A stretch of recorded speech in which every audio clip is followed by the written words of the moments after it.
Spirit, here with your presence, fill me with your power. यह वायदा है कि मैंने तुम्हें अपनी पवित्र आत्मा से भरा है, तुम्हें मैंने अकेला नहीं छोड़ा। धन्यवाद सब बात यीशु के नाम से। आमीन।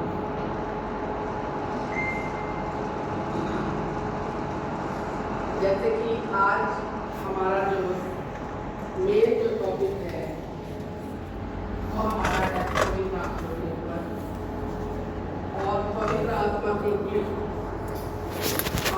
मेरे घर में हर एक जानता है, बच्चे से लेके बड़ा तक सबको गिफ्ट बहुत पसंद है। यस और नो?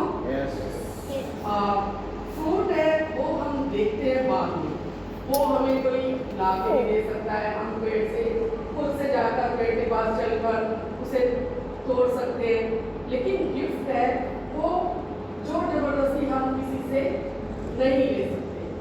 तो आज का हमारा सब टॉपिक यही है, गिफ्ट, पवित्र आत्मा के वरदान, होली स्पिरिट गिफ्ट, जो कि 9 प्रकार के होते हैं। जैसे आत्मा के फल भी 9 प्रकार के हैं, लेकिन आज हम आत्मा के फल नहीं, आज हम आत्मा के गिफ्ट के विषय में यानी कि वरदान के विषय में जो प्रभु यीशु मसीह ने अपने चेलों को दिए। इससे पहले जब तक प्रभु यीशु मसीह इस दुनिया में नहीं आए थे तब तक क्या था? तब अनुग्रह नहीं था। कोई मुझे बता सकता है तब क्या, कौन सा पीरियड चल रहा था? Judgment. Yes judgment. Yes, judgment. वहां पर 1 सेकंड लगता था, जब छुट्टी बजाई हो तो बहुत देर की बात है। आपने कुछ पाप किया, इमीडिएटली उसकी सजा। लेकिन प्रभु यीशु मसीह को एक गिफ्ट के रूप में हमारे परमेश्वर ने भेजा इस दुनिया में, क्योंकि वो क्या था? परमेश्वर पिता का इकलौता पुत्र था। सोच कर देखो, आपका इकलौता पुत्र आपसे कोई कहे ये मुझे गिफ्ट में दे दो भाई, मैं इसके साथ जो मर्जी करूं। पहले क्या होता था? दासत्व का चलता था दौर, इजरायली लोग दासत्व में थे। उनकी चीख पुकार परमेश्वर के कानों में पड़ी, और उसके बाद जब परमेश्वर ने देखा कि ये मेढ़ों का लहू बहा रहे हैं, बकरों का, कबूतर का, उससे क्या था? छुटकारा नहीं था, उससे छुटकारा नहीं था। इसलिए एक निष्कलंक मेमना, क्यों बोलते हैं हम उसे? मेमना का दर्जा प्रभु यीशु मसीह को क्यों दिया गया? क्या कोई यहाँ पर भी बाइबल स्टडी वाला है जो मुझे सिर्फ एक वर्ड में बताए कि परमेश्वर ने अपने पुत्र को मेमने का दर्जा क्यों दिया? हाँ जी, humbleness. Yes, because humbleness. उसने जब अपने पुत्र को भेजा, बहुत ही नम्र बनाकर भेजा, बहुत ही दीन बनाकर भेजा, और उसको बताया गया कि तुझे दुनिया में मैं राजा बना के नहीं भेज रहा हूँ, या तुझे मैं प्रिंस बना के नहीं भेज रहा हूँ, किसी राजा के घर में तू पैदा नहीं हो रहा है, तू एक बहुत ही छोटी तुच्छ जगह पर, जो बैतलहम का, वो आप सबको पता है कहाँ हुआ था जीसस का जन्म? बच्चे बताएं। चरनी में। यस, तो चरनी जो थी वो क्या किसी बच्चे के पैदा होने की जगह थी? नहीं। चरनी में क्या रखा जाता था? गाय भैंस, उनके क्या था? भेड़ बकरियों के खाने का चारा रखा जाता था। वहां पर जीसस, सोचो, पैदा होते ही बेचारा कहाँ? सिर्फ किसके लिए? हमारे और आपके लिए। वहां बता दिया गया था कि मैं तुझे भेज रहा हूं इस दुनिया में, तेरे ऊपर सबके पापों का बोझ डालकर भेज रहा हूं। और जब वो पाप आएंगे, जब तू ले लेगा उस बोझ को, तो तुझे क्या करना पड़ेगा? क्रूस की मौत सहनी पड़ेगी। क्रूस की मौत केवल वो ही सहते थे उन दिनों में जो चोर या डाकू होते थे, लेकिन प्रभु यीशु मसीह को जब क्रूस दिया गया तो क्या हुआ? सब के सब जितने भी उसके चेले थे वो भाग गए, भयभीत हो गए, भयभीत होकर डर गए। डरने के बाद क्या हुआ, एक कमरे में बंद हो गए यहूदियों के उससे कि अरे भाई पता नहीं कौन हमें पकड़ लेगा और मार देगा। ये भय की आत्मा आ गई उनके अंदर। लेकिन जिस दिन 50वां दिन लिखा है जो अभी लास्ट में हमारे पास सामने वर्ष पड़ी है, वो क्या है? एक बार क्या कोई फिर से पढ़ देगा? जॉन 20:19 से लेकर सिर्फ नहीं, हम पढ़ेंगे 19 से लेकर 22 तक पढ़ेंगे। कोई भी जन पढ़ सकता है क्योंकि मैं इसी विषय पर आगे बढ़ूंगी। उसी दिन जो सप्ताह का पहला दिन था, संध्या के समय जब वहां के द्वार जहाँ चेले थे यहूदियों के डर के मारे बंद थे, तब यीशु आया और उनके बीच में खड़ा होकर उनसे कहा, तुम्हें शांति मिले। और यह कहकर उसने अपना हाथ और अपना पंजा उनको दिखाया। तब चेले प्रभु को देखकर आनंदित हुए। यीशु ने फिर उनसे कहा, तुम्हें शांति मिले। जैसे पिता ने मुझे भेजा है वैसे ही मैंने तुम्हें भेजता हूँ। यह कहकर उसने उन पर फूंका और उनसे कहा, पवित्र आत्मा लो। यस, यहाँ पर देखिए भयभीत होके खड़े हुए, सब दरवाजे बंद है। प्रभु क्या हुआ? प्रकट हुआ और उन्हें क्या बोला? तुम्हें शांति मिले। कितनी बड़ी बात है, अगर सोच के देखो, क्योंकि मैं जहाँ तक सोचूं, मेरी जो एज हो गई है, इस एज में आकर हर इंसान के जीवन में एक भय का समय आता है। क्योंकि हम क्या है, दिन प्रतिदिन जब अपने जीवन में आगे बढ़ते हैं, उस भय को महसूस करते हैं। और वो भय ऐसा होता है कि लगता है अरे बस कोई हमें देखे ना, हम कमरे में बंद रहे, कोई भी बात ना करे, कोई भी कुछ ना करे, सिर्फ खाना पानी हमें मिलता रहे। ये सुनो, यहाँ पर भी वही चीज थी, भयभीत थे। और यीशु मसीह ने आकर कहा, तुम्हें शांति मिले। और शांति के बाद ही प्रभु ने क्या कहा? मैं तुम्हें अब अकेला कभी ना छोड़ूंगा, ना ही तुम्हें त्याग कर जाऊंगा। क्योंकि देखो, आओ मेरे इन हाथों को देखो जहां पे कीले ठोकी गई थी, और मेरे पंजर को देखो जहां पर भाला से छेदा गया। और उस समय चेलों ने क्या करा? विश्वास करके क्या हुए? प्रेम के मारे क्या हो गए? खुशी से झूम गए। अब जैसे ही उन्होंने कहा कि अरे प्रभु ये तू है, तो यीशु ने कहा जैसे पिता ने मुझे भेजा था, अब वो समय आ गया है, मैं तुम्हें भेजता हूँ। आज का समय भी जो पेंटिकोस्ट का समय है, वो क्या है? प्रभु यीशु मसीह ने जो उस समय चेलों को कहा, वो चेलों का जीवन देखते हुए ये वचन क्या है? जीवित वचन है। प्रभु यीशु मसीह के मुंह का निकला हुआ शब्द है। और इस शब्द को लेते हुए आज जैसे उसने चेलों से कहा कि अब से तुम भयभीत नहीं होगे, तुम्हें डराने का कोई कारण तुम्हारे पास ना आएगा। क्यों नहीं आएगा? पहली चीज, पवित्र आत्मा का प्रेम जो है ना, वही क्या है? हमारा सहायक है। और पवित्र आत्मा क्या करता है? हमें कंफर्ट फील कराता है। और कंफर्ट फील कराता है तो ये भी बोलता है कि तुमने ये सत्य का वचन सुना है, कोई झूठा नहीं है, ये किस्से कहानियां नहीं है, ये हमारी बाइबल जो है जीवित परमेश्वर के वचन के द्वारा लिखी गई बाइबल है। इसलिए जॉन 3:16 में साफ लिखा है, क्योंकि परमेश्वर ने जगत से ऐसा प्रेम किया कि उसने अपना इकलौता पुत्र दे दिया, ताकि जो कोई, यहाँ पर ये नहीं लिखा, किसी भी धर्म का नाम नहीं ऐड हुआ है, ना ही किसी और बड़े बड़े लोगों का नाम ऐड हुआ है। यहाँ पर लिखा है जो कोई, आज जितने भी टीचर्स हैं या जो भी स्टूडेंट्स बड़े हो गए हैं वो जानता होगा कोई का मतलब क्या होता है। एनीवन, जो कोई भी है, कोई भी उस पर विश्वास करता है वो नाश ना होगा, वरन क्या पाएगा वो? अनंत जीवन।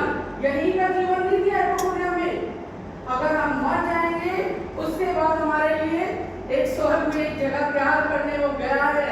उसने कहा है, जैसे जॉन 14 में लिखा है, मैं जाता हूँ तुम्हारे लिए एक जगह तैयार करने, ताकि जब मैं वापस आऊं तब तुम्हें अपने साथ ले जाऊं। कितने लोग मानते हैं इस चीज को कि हमारा प्रभु यीशु मसीह जल्द बातों पर आने वाला है? Please raise your hand and say hallelujah, praise the Lord. Yes, because everyone knows कि हमारी क्रिश्चियनिटी ये सिर्फ क्रिश्चियन बोलना नहीं है, मसीह जीवन है।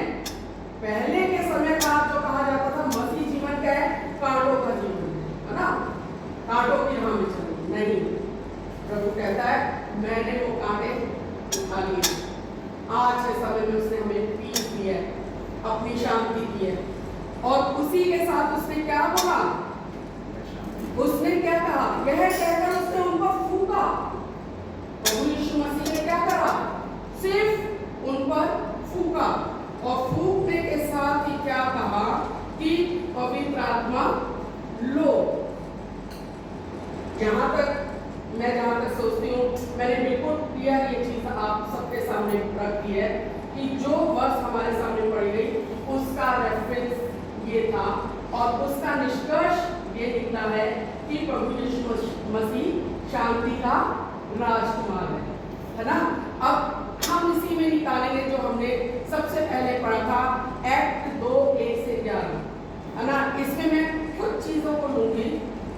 मेरे लिए कोई प्लीज पढ़ दीजिए कि पवित्र आत्मा का जो आना हुआ था वर्ष 2 से 4 तक है। प्रेरितों के काम एक्ट।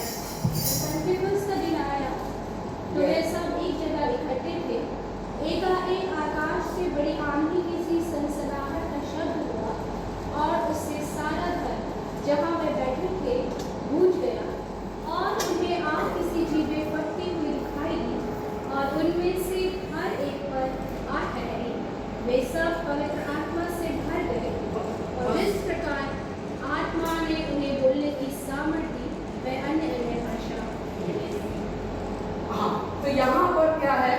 प्रभु ने जो बोला था, यूहन्ना में जो चीज हुई, उनका स्वर्ग आरोहण से पहले उन्होंने क्या कहा था? पवित्र आत्मा अपनी चेलों के ऊपर फूंकी थी, और वो सबसे पहली कलीसिया बनी थी।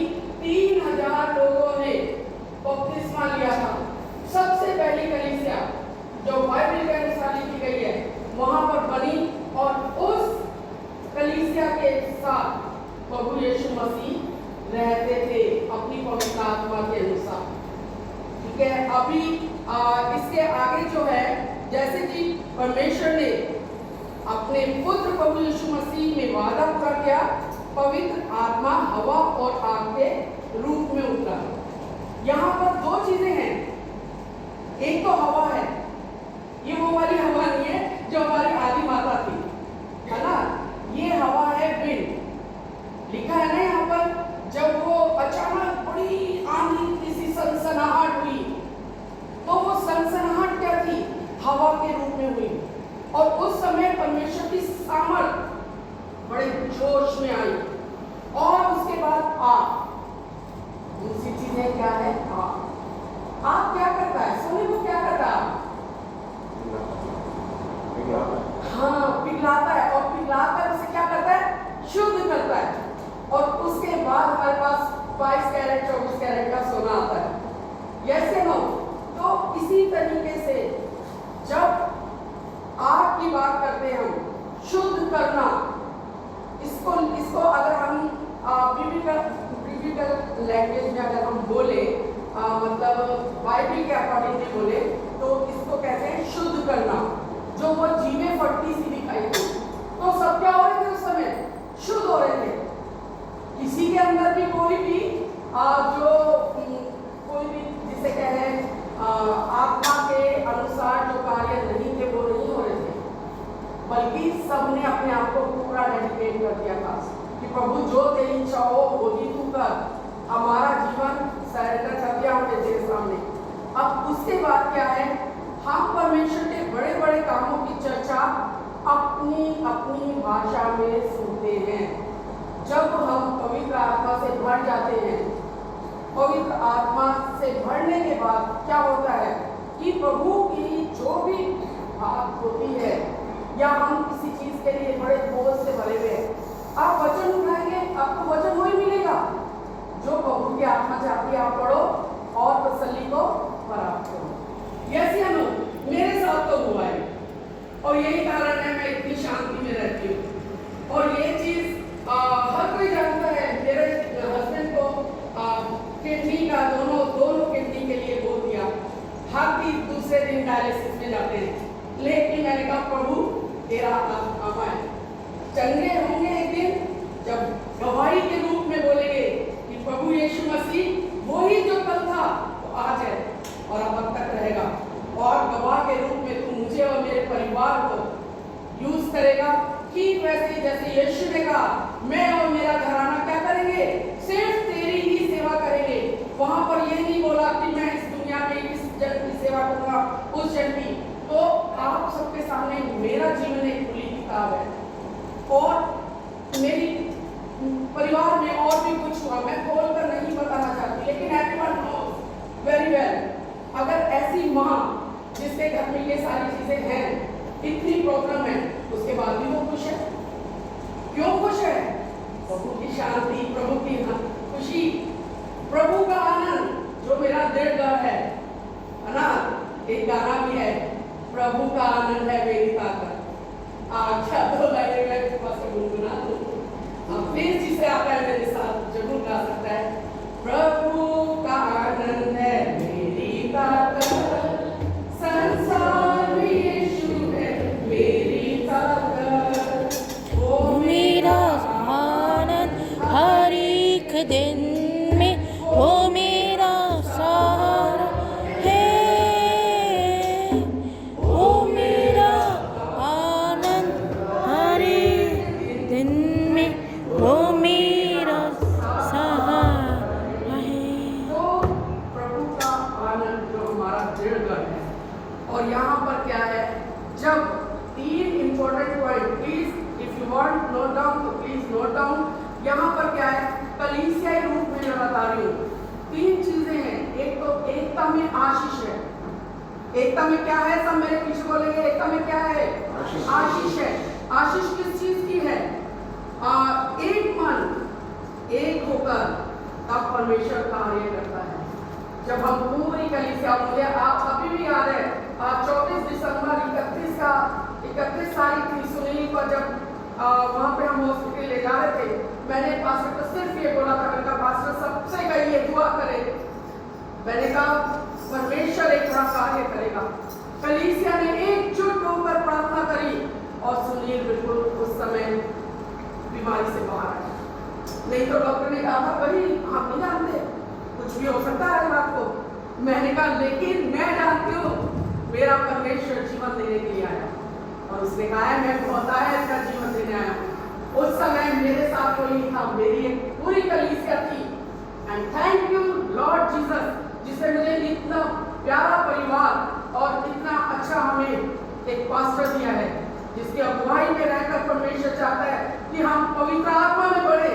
क्योंकि आज के समय ये नहीं है कि हम दुनियावी रूप में बढ़े। देखो दोनों ही चीजें हैं, दुनियावी रूप से भी हम बढ़ सकते हैं, आत्मिक रूप से भी बढ़ सकते हैं। सोचना हमें किस ओर जाना है।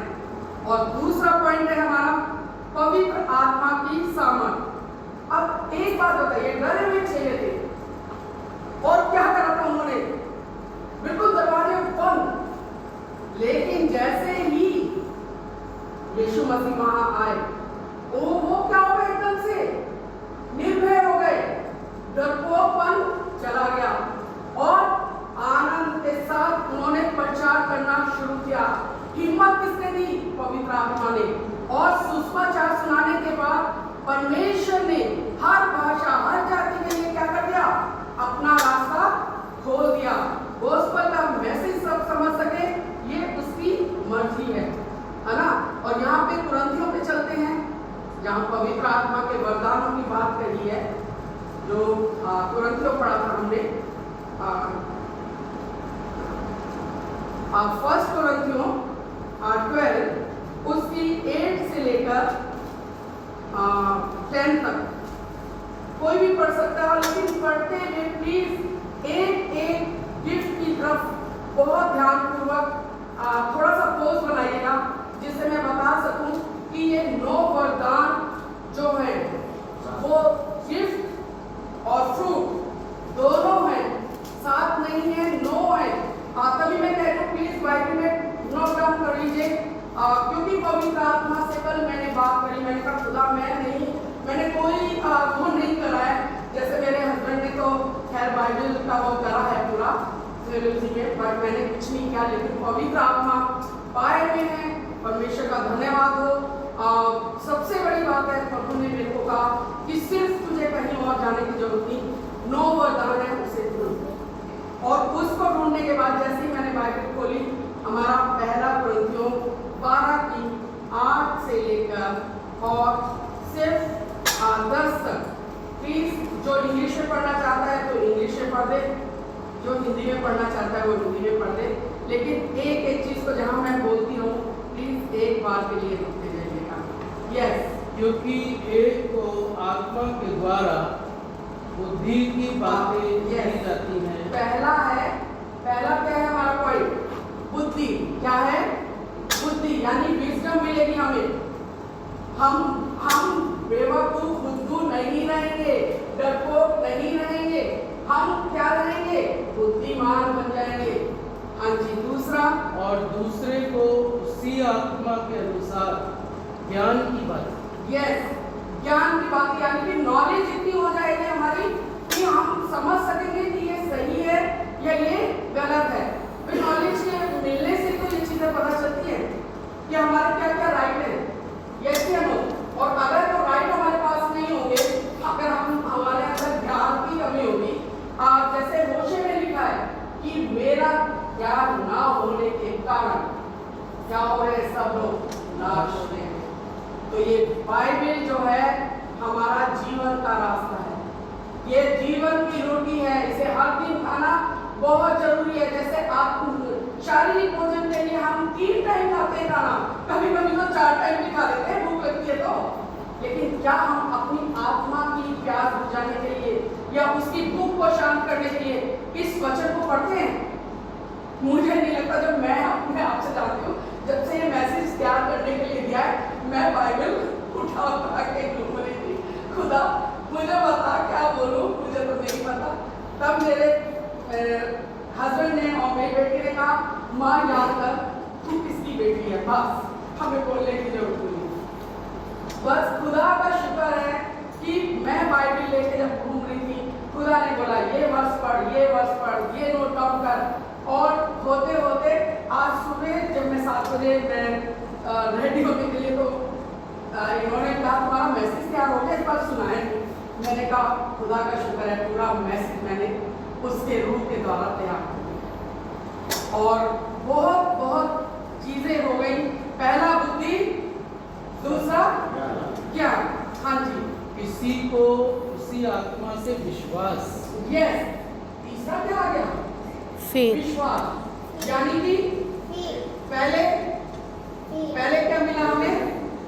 बुद्धि मिली। दूसरा क्या मिला? ज्ञान मिला। तीसरा क्या मिला? फेथ मिला। यस, विश्वास। बच्चे भी इसमें इंक्लूड हो सकते हैं। हाँ, आगे पढ़िए ब्रदर। और किसी को उसी एक आत्मा से चंगा करने का वरदान दिया जाता है। उसी के द्वारा, उसी आत्मा के द्वारा। चौथा क्या मिल गया? चंगा करने का वरदान, यानी कि ये गिफ्ट है पवित्र आत्मा के, हीलिंग है ना। और गिफ्ट अभी मैं पास्टर को कहूँ, पास्टर मुझे गिफ्ट दो, वो देंगे? नहीं देंगे। वो कहेंगे कि तुमने ऐसा क्या काम कर लिया तो मैं तुम्हें गिफ्ट दूँ, या तुम्हारा कौन सा बर्थडे आ गया तो मैं तुम्हें गिफ्ट दूँ, यस या नो। तो यहाँ पर भी वही है, प्रभु यीशु मसीह ने जब अपने वरदानों से हमें भरा है, तो वो क्या कहता है? ये चीजें तुम्हारे अंदर दिखनी चाहिए। क्या क्या दिखना चाहिए? फिर से मेरे साथ बोलेंगे, बुद्धि, ज्ञान, विश्वास और चंगा करने सामर्थ। हाँ जी ब्रदर आगे। फिर किसी को सामर्थ के काम करने की शक्ति। यस, फिर क्या आ गया? सामर्थ। सामर्थ के काम करने की शक्ति भी है। यस या नो? अब शक्ति आपको मिल गई, आप ये नहीं बोलोगे भाई मैं तो बलहीन हूं, मैं तो कुछ कर ही नहीं सकता। ये चीज खुदा का शुक्र है। सुनील को मैं हमेशा कहती हूँ जब ये डायलिसिस करा के आते हैं, मैंने कहा बोलो मैं बलहीन नहीं हूँ, खुदा तेरे द्वारा शक्तिशाली हूँ। बोलते खुदा का शुक्र है, ऊपर जाते हैं नीचे आते हैं, इतने एक्टिव होकर आते हैं कि सब कहते हैं भाई डायलिसिस करवा के आए। तो वो तो होगी, लेकिन सामर्थ किसकी काम कर रही है, शक्ति किसकी मिल रही है? तो विश्व से की ये जीवित गवाही है। और आप लोग खुद देखते हैं कि प्रभु यीशु मसीह को जो सामर्थ देता है, जो शक्ति देता है, वो कोई, अगर मैं किसी बहुत बड़े डॉक्टर को बुलाऊंगा वो भी नहीं कर पाएगा ये चीज, लेकिन वो डॉक्टर का डॉक्टर है। जब हम माँ के गर्भ में हमारा एक अंग बन रहा था, उस समय भी किडनी किसने दी थी? किसने मुहैया करी? और यीशु मसीह परमेश्वर ने एक अंग लिखा है। मेरे दाऊद जैसे कहता है कि मेरे बेडोल तत्वों को भी तू जानता है, जो तेरे किताब में लिखे गए, दिन प्रतिदिन तू बना रहा था। तो यहाँ पर इसके बाद भैया एक नेक्स्ट पढ़िए। और किसी को भविष्यवाणी। यस, 6 पॉइंट क्या हो गया? भविष्यवाणी, यानी कि प्रोफेसी करनी। आपने देखा होगा बड़ी बड़ी मीटिंग्स में जो अपने आप को प्रॉफिट बोलते हैं, उनके द्वारा प्रोफेसी होती है, नाम लेकर होती है, और नाम लेकर उन्हें बोला जाता है कि प्रभु आपसे ये चाहता है। तो ये गिफ्ट है। तो ये छठा क्या हो गया हमारा? प्रोफेसी। और आगे, और किसी को आत्माओं की परख। यस, ये बहुत जरूरी है। आजकल मैं यही मांग रही हूँ, प्रभु मुझे आत्मा की परख। तो मेरे को अभी तक याद है, मैं छोटी थी, ऐसे ही दिन पापा से मैंने पूछ लिया, पापा मेरे में क्या चीज़ आपको बहुत अच्छी लगती है? क्योंकि हम 6 भाई बहन। अब मैं क्योंकि कोई भी जिद करके मांगती थी, किसी और को मिले ना मिले, मुझे ला के जरूर देते थे। मैंने कहा मुझे बताइए कि क्या चीज़ मेरे अंदर अच्छी है। उन्होंने बोला तेरे में ना जिद बना बहुत अच्छा है। तो ये जिद बना भी तू परमेश्वर के आगे डाल दे। जिस दिन तूने ये जिद पकड़ ली कि प्रभु मुझे ये चीज चाहिए, तेरी आत्मा के द्वारा वो देना। तो हमें जिद्दी स्वभाव भी रखना चाहिए। जो अपने बच्चों को इस चीज के लिए डांटते हैं, प्लीज पेरेंट्स डांटना बंद कर दीजिए।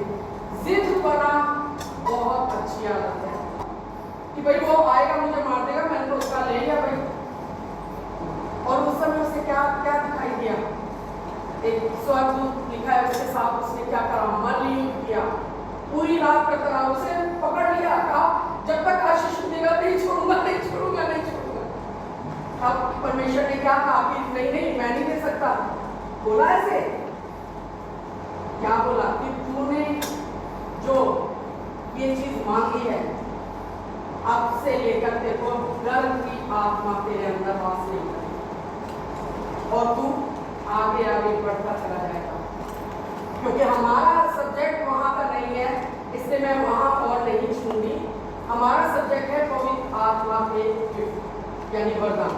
हाँ जी ब्रदर नेक्स्ट। और किसी को आत्माओं की परख और किसी को अनेक प्रकार की भाषा। यस, आत्मा आ गया। अन्य प्रकार की भाषा, ये अन्य प्रकार की भाषा क्या होती है? अगर आप पेंटिकोस्टल चर्चेस में जाइए या बड़ी मीटिंग्स में जाइए, वहाँ हर कोई अपनी लैंग्वेज में या अनदर लैंग्वेज में प्रभु की तारीफ कर रहा होगा और बहुत ही मतलब समझ लीजिए कि एकदम खुश होके अपने आप को दर्शा रहा होगा। वो है आत्मा जो क्या करता है? अनेक प्रकार की भाषा। और लास्ट 9 वाला क्या है ब्रदर? और किसी को भाषाओं का अर्थ बताना। यस, ये 9 हमारा गिफ्ट हो गया। क्या हो गया 9 वाला? कि किसी को उसका ट्रांसलेशन करना भी आना चाहिए। इसीलिए यहाँ पर कलीसिया में यदि कोई अन्य भाषा बोले तो या तो किसी को उसका अनुवाद करना आना चाहिए या अपनी आत्मा को शांत करना, ताकि कोई दूसरा तीसरा जब कोई आके ये तुम्हें जज ना करने पाए कि अरे ये क्या कर रहे भाई, समझ ही नहीं आ रही हमें तो। यस नो, कितने मुझसे सहमत है वो हालेलुया प्रेज द लॉर्ड बोले? Yes, praise the Lord, hallelujah. अब यहाँ पर क्या हुआ? यहाँ पर हमने इस चीज को ध्यान से देख लिया। अब क्या है? वरदान किसको मिलता है? क्या ये गिफ्ट हमें हमारी मर्जी से मिलता है? नहीं मिलता है, जिसका मैंने अभी बताया। तो अब क्या है? प्रभु यीशु मसीह बाइबल के अनुसार प्रभु यीशु मसीह पर जो विश्वास करता है उसे क्या मिलता है? पवित्र आत्मा दान में मिलता है। यस, उसमें लिखा है जो कोई मुझ पर विश्वास करता है अनंत जीवन तो है ही उसका, लेकिन पवित्र आत्मा मैं उसे दान में देता हूँ। अब वरदान क्यों मिलता है? फर्स्ट कुरिन्थियों 12:7 में जैसे हर एक को आत्मा का प्रकाश लाभ पहुंचाने के लिए दिया जाता है, कलीसिया को मजबूत करने के लिए सबसे पहली बात, सेवा करने के लिए, और तीसरा गवाही देने के लिए। यदि एक कलीसिया में तीनों वरदान है लोगों में, तो समझ लीजिए वो जीवित कलीसिया है। क्या क्या होना चाहिए? सेवा करने की भावना, कलीसिया को मजबूत बनाने के लिए एक दूसरे को प्रार्थना में रखना कि हमारे बीच में जितने भी लोग हैं, यदि कोई बीमार है खुदा उन्हें चंगा कर, यदि कोई फाइनेंस आर्थिक तंगी में उसकी आर्थिक तंगी को दूर कर, यदि कोई किसी भी रूप में अस्त व्यस्त है उसके अस्त व्यस्त को दूर करके अपनी व्यवस्था में है। तो ये किसका काम है? ये हम सब कलीसिया के बैठे हुए प्रत्येक जन का काम है। अब इसके बाद क्या है? सबसे बड़ा वरदान जो है ये अन्य भाषा का बोलना नहीं है।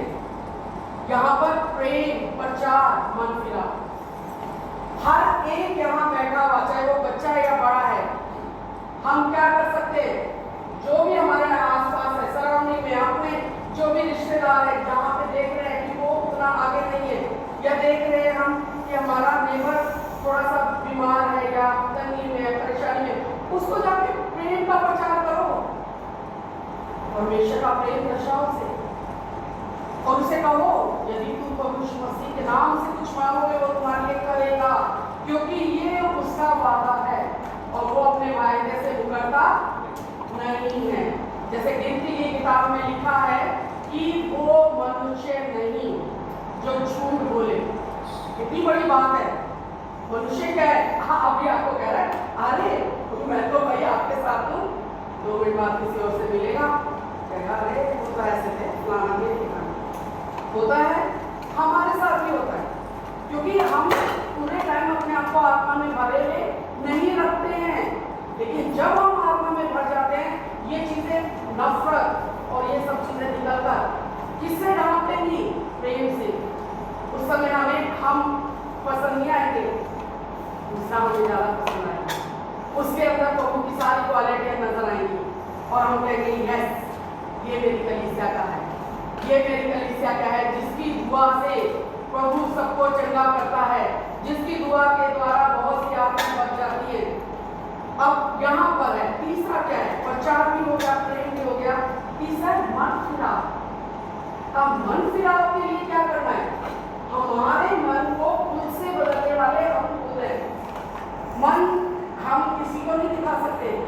मन से 2 जन जानते हैं, एक तो हम खुद और एक हमारा परमेश्वर। भले ही हस्बैंड वाइफ साथ में रहते हैं, लेकिन हस्बैंड वाइफ एक दूसरे के मन को परख नहीं सकते, क्योंकि वो मुंह से चाहे कुछ भी बोले, लेकिन मन से जरूरी नहीं है हर समय वो आपके साथ साथ हो। लेकिन मन की हमें बहुत रक्षा करनी चाहिए। लिखा है मन में तो असाध्याय रोग लगा हुआ है, वो कब पलट जाए उसका कुछ पता नहीं। इसलिए हमें अपने आप को शुद्ध करने के लिए प्रभु के लहू से अपने आप को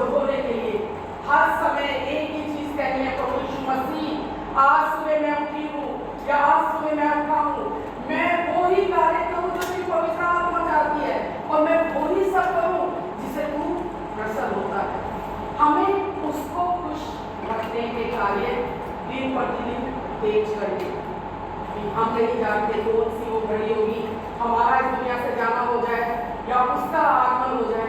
लेकिन बस 5 जो समझदार कुमारियां थी उसकी नाई हमारे कुप्पी में पवित्र आत्मा का तेल होना चाहिए, ताकि जब भी दुल्हा आए कहे यस प्रभु मैं तैयार हूँ। आने वाले समय में भी ये सब भी होगा। बंदूक लेके खड़े होंगे, कहेंगे जी प्रभु को मानोगे या गोली खाकर पड़ जाओगे। हम ये कहने पाए मरूं या जीऊं, प्रभु सिर्फ और सिर्फ तेरे लिए। इतना अपने आप को उसमें समा लेना है। लिखा है ना, हम किसी से प्यार करते हैं, हमें इतना अंधा प्यार करना है कि उसकी बुराइयां तो दिखे ही ना। तो प्रभु ने तो वैसे ही कोई बुराई नहीं है। अगर उसे अपना प्रेमी बना लिया, वो तो अपने आप ही हाथ पकड़ के ले ही जाएगा सब जगह। तो अगर उसका हाथ थाम लिया हमने, तो उसके हाथ थामने के बाद हमें किसी भी चीज से डरने की आवश्यकता नहीं है। अब बस लास्ट में मैं ये निष्कर्ष निकालती हूँ या ये बोलना चाहती हूँ कि एज ए क्रिश्चियन कैरेक्टर मैं यहाँ पर मसीह चरित्र के बारे में बात कर रही हूँ। हमारा स्वभाव या हमारा चरित्र चित्रण ऐसा होना चाहिए कि खुली किताबों की तरह कि लोग देखें तो कहें अरे भाई वो क्रिश्चियन है, वो कितना सीधा है, इसमें कोई घमंड नहीं, इसमें कोई हमने ये चीज़ें नहीं देखी। अपने आप की वो चीज़ों को मारो जो गलतियों में लिखा है कि पाप की ओर धकेलती है। आप वहाँ से चलाए चलोगे तो सब कुछ पालोगे।